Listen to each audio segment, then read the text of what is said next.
Olá, meu querido irmão, minha querida irmã, salve Maria Santíssima! Seja muito bem-vindo, seja muito bem-vinda ao nosso nono vídeo dessa série maravilhosa, onde estamos fazendo a leitura do Evangelho segundo São Mateus, um capítulo por dia, durante 28 dias. Se você ainda não assistiu aos 8 vídeos anteriores, assista primeiro. Vou deixar aqui no texto do vídeo o link da playlist. Também no final deste vídeo vai aparecer aqui para você um ícone com a playlist, com todos os vídeos dessa série maravilhosa. Graças a Deus, muitas coisas o Senhor já tem nos revelado, tem nos ensinado. Por isso é importantíssimo que você comece do começo, capítulo 1, 2, 3, e assim caminhe conosco até o final, para juntos fazermos a leitura deste evangelho maravilhoso, o Evangelho segundo São Mateus. Hoje, então, faremos a leitura do capítulo 9. Lembrando sempre, não me canso de repetir, que essa palavra de Deus é para nós hoje. Primeiro para nós, para mim e para você. Você não está aqui por acaso. Deus te trouxe aqui para te revelar os seus mistérios. E nessa data, nesse dia, neste ano, agora, é agora que nós precisamos tomar consciência disso que Deus tem para nós. Então vamos lá, capítulo 9, a partir do versículo 1, vamos ouvir o que o Senhor nos diz nesse dia tão importante. Jesus tomou de novo a barca, passou ao largo e veio para a sua cidade. Eis que lhe apresentaram um paralítico estendido numa padiola. Jesus, vendo a fé daquela gente, disse ao paralítico: Meu filho, coragem, teus pecados te são perdoados. Ouvindo isso, alguns escribas murmuraram entre si: Este homem blasfema. Jesus, penetrando-lhes os pensamentos, perguntou-lhes: Por que pensais mal em vossos corações? Que é mais fácil dizer: Teus pecados te são perdoados, ou levanta-te e anda? Ora, para que saibais que o Filho do Homem tem na terra o poder de perdoar pecados, levanta-te, disse ao paralítico, toma a tua maca e volta para a tua casa. Levantou-se aquele homem e foi para a sua casa. Vendo isso, a multidão encheu-se de medo e glorificou a Deus por ter dado tal poder aos homens. Partindo dali, Jesus viu um homem chamado Mateus, que estava sentado no posto de pagamento de taxas. Disse-lhe: Segue-me. O homem levantou-se e o seguiu. Como Jesus estivesse à mesa na casa desse homem, numerosos publicanos e pecadores vieram e sentaram-se com ele e seus discípulos. Vendo isso, os fariseus disseram aos discípulos: Por que come vosso mestre com os publicanos e com os pecadores? Jesus, ouvindo isso, respondeu-os: Não são os que estão bem que precisam de médico, mas os doentes. Ide e aprendei o que significam essas palavras. Eu quero a misericórdia e não o sacrifício. Eu não vim chamar os justos, mas os pecadores. Então os discípulos de João, dirigindo-se a ele, perguntaram: Por que jejuamos nós e os fariseus e os teus discípulos não?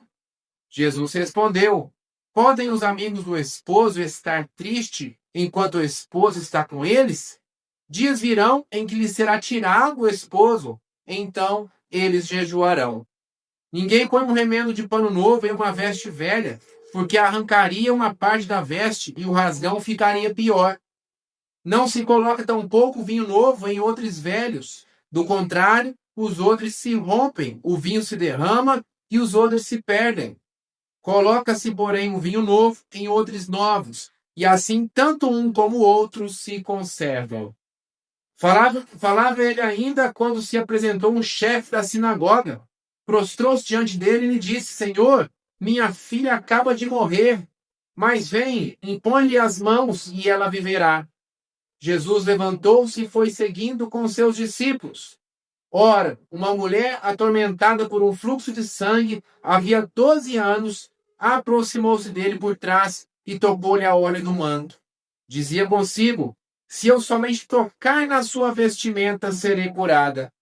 Jesus virou-se e viu-a e disse-lhe: Tem confiança, minha filha, tua fé te salvou. E a mulher ficou curada instantaneamente. Chegando à casa do chefe da sinagoga, viu Jesus os tocadores de flauta e uma multidão alvoroçada. Disse-lhes: retirai-vos, porque a menina não está morta, ela dorme. Eles, porém, zombavam dele. Tendo saído a multidão, ele entrou, tomou a menina pela mão e ela levantou-se. Essa notícia espalhou-se por toda a região. Partindo Jesus dali, 2 cegos o seguiram, gritando: Filho de Davi, tem piedade de nós. Jesus entrou numa casa e os cegos aproximaram-se dele. Disse-lhes: crede que eu posso fazer isso? Sim, Senhor, responderam eles. Então ele tocou-lhes nos olhos, dizendo: sejamos feitos segundo vossa fé. No mesmo instante os seus olhos se abriram. Recomendou-lhes Jesus em tom severo: vede que ninguém o saiba. Mas apenas haviam saído, espalharam a sua fama por toda a região. Logo que se foram, apresentaram-lhe um mudo, possuído do demônio. O demônio foi expulso, o mudo falou, e a multidão exclamava com admiração: jamais se viu algo semelhante em Israel. Os fariseus, porém, diziam: é pelo príncipe dos demônios que ele expulsa os demônios. Jesus percorria todas as cidades e aldeias, ensinava nas sinagogas, pregando o evangelho do reino e curando todo mal e toda enfermidade. Vendo a multidão, ficou tomado de compaixão, porque estava enfraquecida e abatida, como ovelha sem pastor. Disse então a seus discípulos: a messe é grande, mas os operários são poucos. Pedi, pois, ao Senhor da messe que envie operários para a sua messe. Palavra da salvação, glória a vós, Senhor. Então, como tenho dito todos os dias, muitas coisas, uma grande reflexão nós poderíamos fazer deste capítulo, muitos ensinamentos. Cada versículo é repleto de ensinamentos de Deus, mas o nosso tempo não é favorável para nós ficarmos aqui horas e horas, quem sabe até dias, né, estudando um único capítulo do Evangelho segundo São Mateus. Por isso, vamos focar naquilo não mais importante, porque tudo é importante, mas naquilo que Deus tem para nós hoje, para mim, para você e para mim, para você hoje. E hoje, através deste capítulo 9, Jesus vem nos falar dos relacionamentos. Como assim, Flávio? Não está dizendo coisa alguma aqui de relacionamento? Sim, meu irmão, sim, minha irmã. Hoje o Senhor vem nos chamar a atenção tanto para as pessoas que nos cercam, quem é que nós temos mantido próximos a nós, quem são os nossos amigos, nossos companheiros, aqueles que caminham conosco rumo ao céu, e o que é que nós temos sido para o próximo. Porque me chama aqui a atenção, e eu quero chamar também a sua, daquilo que está lá no versículo 2, logo no início. Apresentam para Jesus um paralítico estendido numa padiola, ou seja, numa cama, numa maca, para ficar mais fácil de você entender. E olha só o que diz no versículo 2. Jesus, vendo a fé daquela gente, disse ao paralítico: meu filho, coragem. E se você pegar o Evangelho segundo São Marcos, nessa mesma perícope que trata deste mesmo acontecido, São Marcos também nos fala que Jesus olhou, aqui ele ainda é mais detalhista, 4 amigos levando aquele paralítico, descendo pelo teto na casa de São Pedro, lá em Cafarnaum, quando fala aqui que Jesus voltou para a sua cidade, era a cidade que ele morava, em Cafarnaum. Vendo-lhes a fé, Jesus curou aquele homem. Então, olha só a importância, olha só a extrema importância de nós termos próximos a nós pessoas de fé. Porque nós não somos feitos de pedra, nós não somos homogêneos. Nós somos assim, infelizmente, nós somos irregulares. Isso, inclusive, faz parte da vida humana. Ninguém é de ferro, diz o ditado, não é? Nem Deus espera isso de nós. Hoje estamos mais dispostos, amanhã mais cansados, depois mais sorridentes, depois mais tristes, depois preocupados e assim sucessivamente até o fim da nossa vida. Nós temos emoções e nem sempre estamos vigorosos na fé. Nem sempre estamos entusiasmados, corajosos para enfrentar os desafios da vida. Imagine aquele homem, anos e anos, deitado naquela maca, sem esperança, já havia perdido até a última gota de esperança.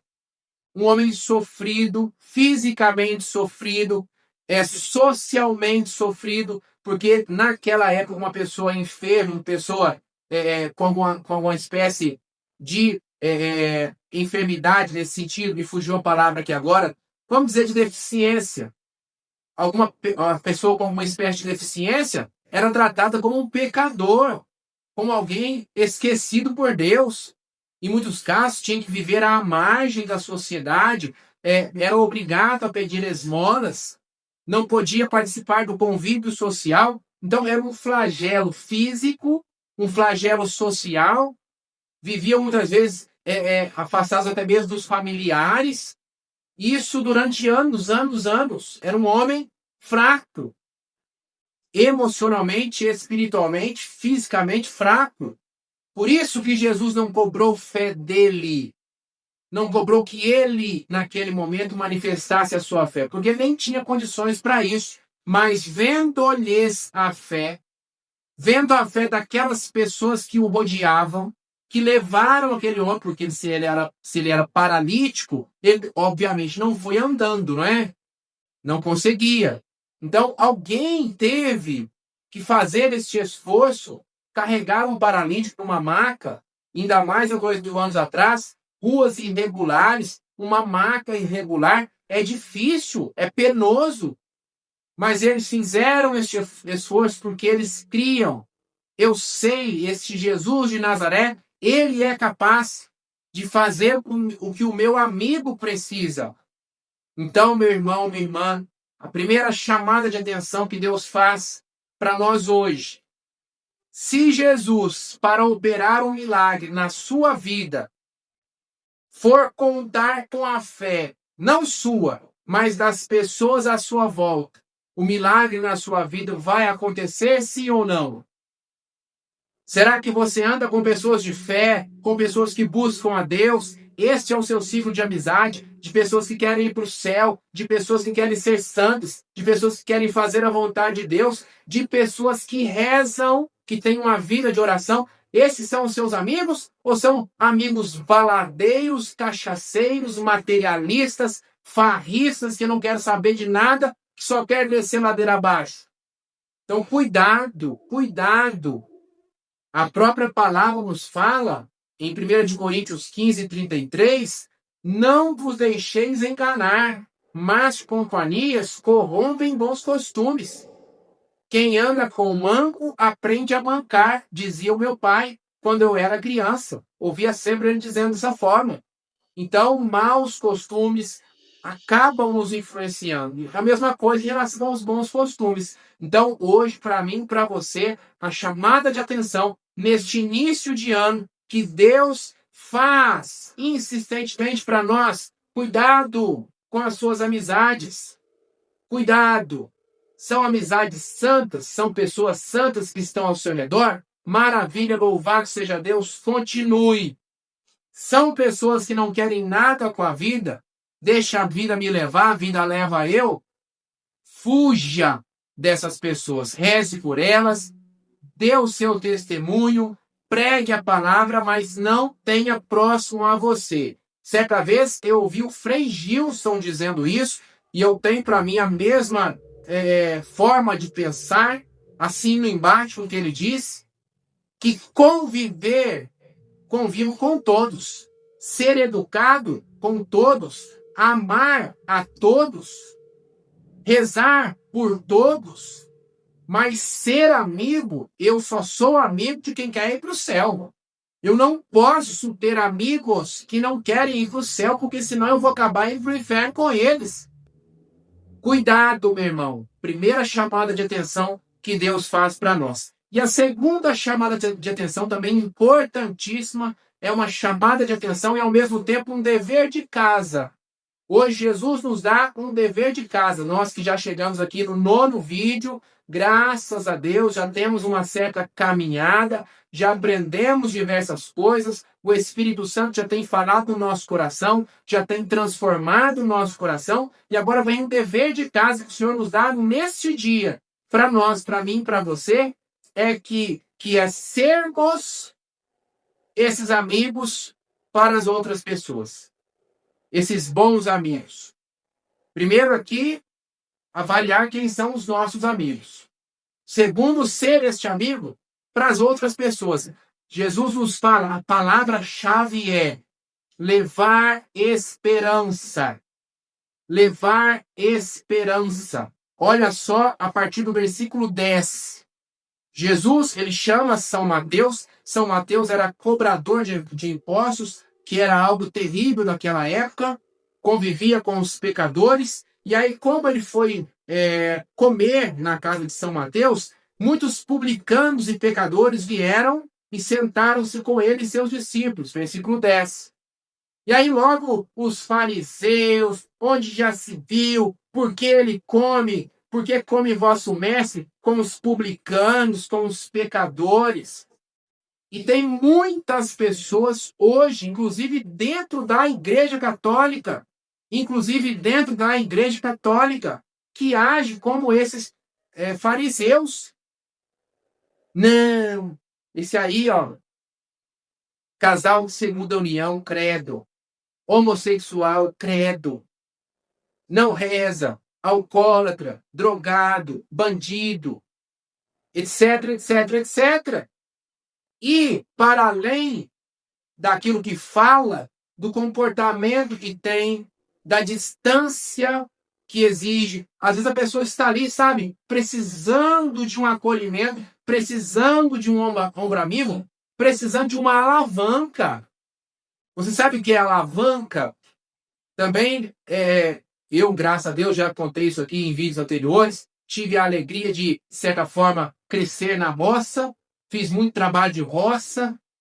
Você chega, às vezes, uma pedra, tá lá, sabe, enterrada, até pela metade, e você precisa tirar aquela pedra, ou um mourão antigo, ou algo que você precisa tirar dali que está enterrado. Você vai com uma alavanca e force, pum!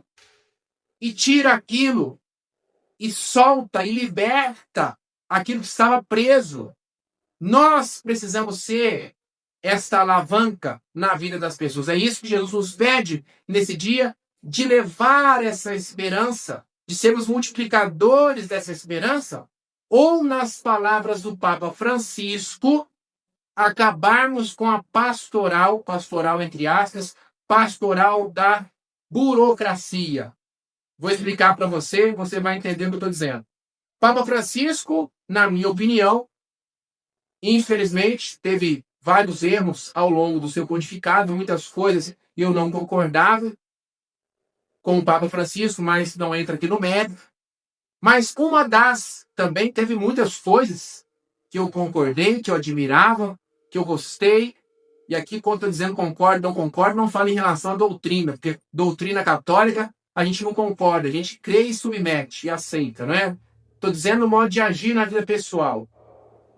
Mas uma das muitas coisas que o Papa Francisco deixou muito feliz, e de fato ele trabalhou para isso, é para acabar com a pastoral da burocracia. O que quer dizer isso? Tem pessoas dentro da igreja que fazem aquele papel de alfândega. Também podemos chamar pastoral alfandegária, como o próprio Papa Francisco também chamava. O que é uma alfândega? Vem um material, uma compra, uma remessa de um país para o outro, chega na alfândega, no limite entre um país e outro, e para ali. E aí vem a burocracia, vem a receita, vem a vigilância, e eu quero ver as notas, e eu quero o documento, e eu quero todo o processo, eu quero saber de tudo, senão eu não libero essa carga. Dependendo, eu mando até embora. Some daqui. E tem gente, inclusive dentro da Igreja Católica, que faz isso. O Senhor hoje está nos pedindo para fazermos o contrário. Deixa eu te dar um exemplo concreto da minha vida, o que eu faço, para você entender melhor. Por exemplo, você já ouviu falar de nulidade matrimonial? Não é anulação de casamento, é nulidade matrimonial. É um casamento que teve uma aparência de matrimônio, teve uma aparência de sacramento, mas porque ele teve um vício, um defeito na origem. Lá atrás, quando aqueles noivos supostamente se casaram, o casamento não existiu. Depois passou o tempo, eles se separaram.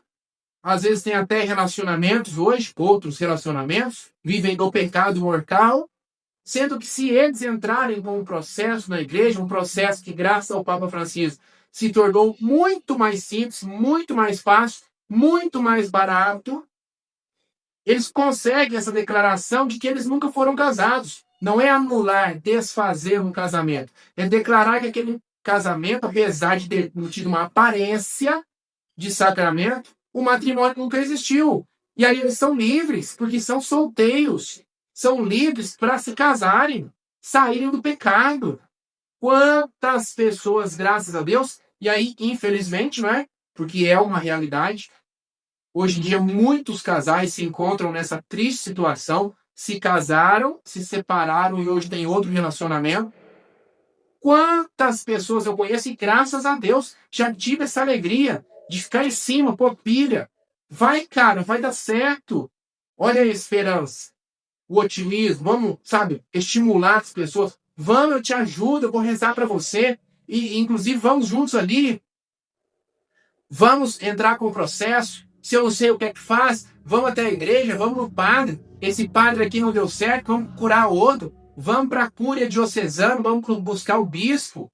Vamos ficar em cima, vamos resolver isso. E graças a Deus, eu, Flávio, tenho diversos testemunhos de pessoas que estavam no pecado e não estão mais. Outro exemplo, a sanação radical. Já ouviu falar de sanação radical? É para aqueles casais que são casados só no civil, não têm o sacramento do matrimônio, portanto estão no pecado mortal. E acontece muito, é bem frequente, quando, por exemplo, uma das partes não é católica. O marido, a esposa, é de outra igreja protestante. Não quero casar na igreja, não piso aí, etc e tal, mas são casados no civil, ou mesmo que não sejam casados no civil, às vezes lá na igreja protestante já fizeram uma celebração lá. Isso não vale para a igreja, isso não é sacramento. O matrimônio tem que ser polido na igreja católica. Mas se a outra parte não aceita chegar ali na igreja, você pode entrar com um processo simples na igreja, vai para o bispo emite um decreto e eleva aquela união à condição de sacramento, o mesmo sacramento daquele que a noiva veste branco e entra na igreja. Saiu do pecado, você levou uma alma para o inferno. Esses dias, aqui na cidade, graças a Deus, posso testemunhar isso. Conversando com o meu irmão, a gente estava fazendo caminhada. E meu irmão fala, nossa, Flávio, tem um rapaz ali, ele queria muito comungar, só que ele é amasiado, né, mora junto, não tem o sacramento do matrimônio. E ele se lamenta porque não pode comungar, etc e tal, e além disso está no pecado mortal. Eu falei, Márcio, meu irmão, me passa o contato desse cara. Pega o contato dele. Eu vou falar com ele, eu vou lá na igreja hoje. Quero saber dele, por que ele não é casado, às vezes por que a mulher não quer. Além da sanação radical, você pode, isso é gratuito, inclusive, combinar com o padre. Vai ali o noivo e a noiva, no mínimo 2 testemunhas, seu pai, sua mãe, sua tia, seu vizinho, e o padre. Marca ali na igreja, na sacristia, no escritório paroquial. O padre acolhe o sim dos noivos, celebra o matrimônio de graça, sai do pecado. Às vezes é uma pessoa que tem vergonha, não é? Quantas vezes acontece isso? Pessoas que moram juntos, sabe? 10, 20 anos, agora já estão mais velhos. Ah, eu não vou fazer celebração, não, tenho vergonha. Às vezes não tem dinheiro. A igreja resolve. A igreja resolve, precisa de boa vontade. Mas não dá, às vezes, para esperar aquela pessoa que está no pecado ter essa iniciativa. Como o caso do paralítico, que eu acabei de ler com você. O paralítico, ele está doente. Ele está fraco, debilitado. Uma pessoa no pecado mortal há 10, 20, 30 anos, ela está fraca, está quase morrendo espiritualmente. Não tem como você esperar ela ter essa iniciativa. É você, meu irmão, é você, minha irmã, que precisa ir atrás. Aqui no bairro onde eu moro hoje, graças a Deus, há uns 25 anos atrás, não tinha igreja, não tinha capela, não tinha nada, não tinha catequese, não tinha nada. Eu, Flávio, com 19 anos, graças a 18 para 19 anos, tenho a alegria de dizer que eu fui o primeiro catequista aqui desse bairro. Certa vez eu conversando com o pai de um amigo meu, ele falou, não, eu não tenho primeira comunhão. Eu falei, como assim? Você nessa idade não tem primeira comunhão, então você vai ter. Fui no coordenador geral dos catequistas, conversei com o padre. Posso dar catequese para eles fazerem, receberem o sacramento? Pode. Eu, com 18, 19 anos, bati de porta em porta no bairro inteirinho, anotando. Tem alguém aqui que não tem primeira comunhão? Tem alguém que não é batizado? Tem alguém que não tem crisma? Eu vou dar catequese para vocês. Fiz a catequese ali mais ou menos um ano. Não me lembro o tempo exato. Todos receberam, e foram muitos. Foi assim umas 15 pessoas, 15, 20 pessoas. No bairro, adultos que não tinham sacramentos. E através de um gesto simples meu, não me custou nada. Muito pouco, um esforço pequeno. Quantas pessoas eu levei para Deus? Então, hoje o Senhor pede isso para você. Vamos acabar com essa pastoral alfandegária. Colocar para baixo, já tem um tanto de gente que faz isso. Dizer que não vai dar certo, afastar as pessoas de Deus, tem um tanto de gente que faz isso. Você, a partir de hoje, vai olhar à sua volta, às vezes a sua própria família, o seu lugar de trabalho, os seus vizinhos. O que eu posso fazer aqui? Quem é que eu posso consertar a vida, digamos assim? Quem é que eu posso levar mais para junto de Deus? Essa é a nossa missão, essa é a sua missão que Deus te dá neste dia. E eu tenho certeza que Deus vai te ajudar. Flávio, como é que eu vou fazer isso? Se Deus está te dando a missão, Ele vai te capacitar. Se Deus está te dando a missão, Ele vai te ajudar. Pode ter certeza disso. Basta você confiar e dar o primeiro passo. E agora eu quero saber de você o compromisso. É compromisso não comigo, com Deus. Escreve aqui nos comentários se você fizer esse compromisso com Deus. Você assume esse compromisso de ajudar as pessoas que Deus te mostrar. Você vai ficar atento, vai procurar. E Deus vai te mostrar pessoas precisando de ajuda. Nesse sentido que eu acabei de explicar. Você se compromete a ajudar essas pessoas a saírem do pecado, a mudarem de vida. Neste ano, nós estamos começando o ano. Neste ano, sim ou não, escreva para mim aqui nos comentários, por favor. E por favor, como sempre, deixe seu like, seu joinha e compartilhe este vídeo. Quantas pessoas precisam receber esta reflexão, e para isso eu conto com você. Muito obrigado. Se você ainda não assistiu, já ia me esquecendo, aqui em cima em algum momento vai aparecer o ícone com a playlist, com a lista de todos os vídeos desta série. Se você ainda não assistiu aos primeiros vídeos, clique aqui e assista e compartilhe este vídeo. Te vejo no vídeo 10, próximo vídeo amanhã, se Deus quiser. Muito obrigado, beijão e até a próxima. Fique com Deus.